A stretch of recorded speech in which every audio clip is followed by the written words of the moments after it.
حضرت مولانا سید محمد واضح رشید حسنی ندوی صاحب رحمۃ اللہ علیہ کی تاریخ پیدائش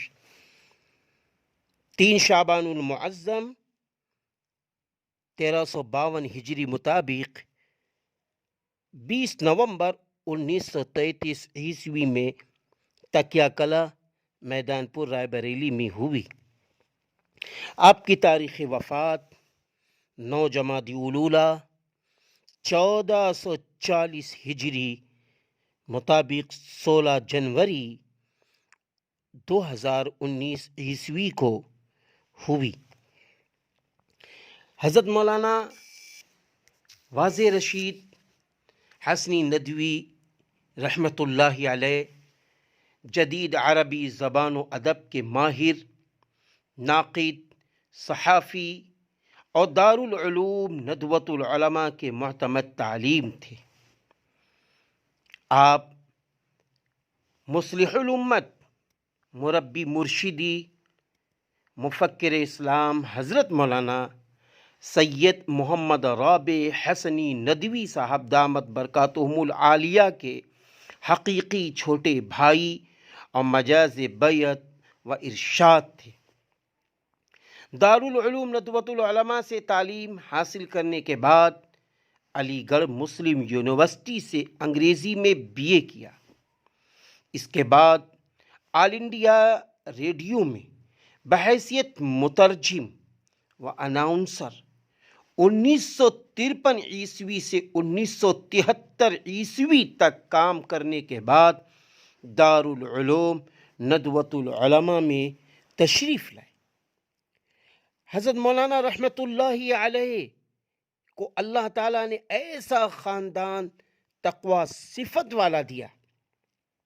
جس کو حضرت مولانا نے خود ایک مقدمے میں یوں تحریر فرمایا: میری ولادت جس گھرانے میں ہوئی اس کا محبوب ترین مشغلہ بلکہ اس کی حابی عظمائے اسلام، شخصیات، طبقات، رجال، علماء، اہل فضل و کمال، خصوصاً ہندوستانی علماء، فضلاء، صلحاء، اتقیاء اور علماء ربانیین کی سوانح عمریاں لکھنا تھا۔ میری نشوونما ایک ایسے ماحول میں ہوئی جس میں ہر طرف، چاروں طرف علمی اور اخلاقی اقدار و روایات کا چرچا تھا۔ علماء کبار اور ان کے علمی کارناموں، دین سے ان کی وابستگی و پختگی، ان کی فنائیت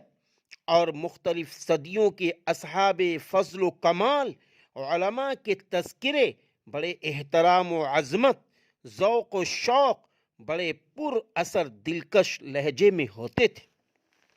اور کیوں نہ ہوتے حضرت مولانا رحمۃ اللہ علیہ کی تربیت بھی تو دیکھیے کہ ان کی شخصیت سازی کے بنیادی عناصر و عوامل میں جہاں ان کے ماہرین فن اساتذہ کرام اور بلند پایہ مشفق مربی و مشائخ کرام ہیں جو زمانہ اور اس کے حالات اور تقاضوں پر نظر رکھتے تھے، مزاج شناس اور نباس تھے، وہیں ان کی نانی صاحبہ خیر النساء بہتر والدہ ماجدہ مفکر اسلام حضرت مولانا سید ابو الحسن علی ندوی رحمۃ اللہ علیہ کی تربیت بھی ایک اہم عنصر ہے۔ محترم حضرات، حضرت مولانا سید محمد واضح رشید حسنی ندوی رحمۃ اللہ علیہ کو شمار ان مایہ ناز اسلامی مفکرین اور مصلحین میں ہوتا ہے جنہوں نے اپنی پوری زندگی اللہ کی رضا کے لیے گزاری، اپنی تمام صلاحیتیں اور توانائیاں اللہ کے دین کی سربلندی کے لیے اور امت اسلامیہ کی ترقی کے لیے وقف کر دی تھی، جنہوں نے خاموشی سے بڑے بڑے کارنامے انجام دیے،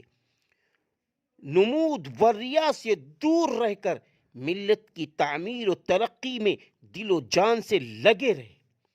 اسلام کی روشن تاریخ میں گراں قدر اضافے کیے، نسلیں تیار کی، ایسے ایسے طلبہ تیار کیے، اللہ اکبر، جو بڑی فکر کے مالک بنے۔ اسلامی تحریک، اسلامی تحریک، اسلامی بیداری، بلکہ ملت اسلامیہ کی بیداری میں آپ نے بھرپور حصہ لیا۔ عربی زبان و ادب کے رمز شناس، صاحب طرز ادیب، عالمی صحافتی و تجزیہ نگار، حکیم و مثالی معلم و مربی، مغربی فکر و فن اور معاصر تہذیب و تمدن کے ماہر و ناقد، اسلام اور یورپ کی قدیم و جدید تاریخ کے واقف کار، مغربی و مادی افکار و نظریات، اسلام مخالف رجحانات و تحریکات اور مسلمانوں کو لاحق خطرات و مشکلات کو سمجھنے والے اسلامی اسکالر اور مصلح تھے۔ فکر میں ان کی سلامتی تھی، عمل میں استقامت تھی، رائے میں اصابت تھی، طریقہ کار میں اعتدال و توازن تھا، حالات و واقعات کی تحلیل و تجزیہ میں فراست ایمانی کار فرما تھی۔ اسلامی فکر و دعوت، تعلیم و تربیت، تحریر و کتابت، عربی زبان و ادب، صحافت، تاریخ، نقد عربی نقد ادبی، فکری و تہذیبی یلغار، عربی زبان و ادب کے مراجع و مصادر اور معاصر تاریخ پر مولانا کی گہری نظر تھی۔ اللہ اکبر، ایسی شخصیت کا دنیا سے جانا ایک بہت بڑا خسارہ ہے۔ اللہ تعالی حضرت مولانا سید محمد واضح رشید حسنی ندوی رحمۃ اللہ علیہ کی پوری زندگی کو ان کے لیے صدقہ جاریہ بنا دے، اور جو انہوں نے طلبہ تیار کیے ہیں وہ طلبہ ان کے لیے صدقہ جاریہ بن جائیں۔ وآخر دعوانا ان الحمد للہ رب العالمین۔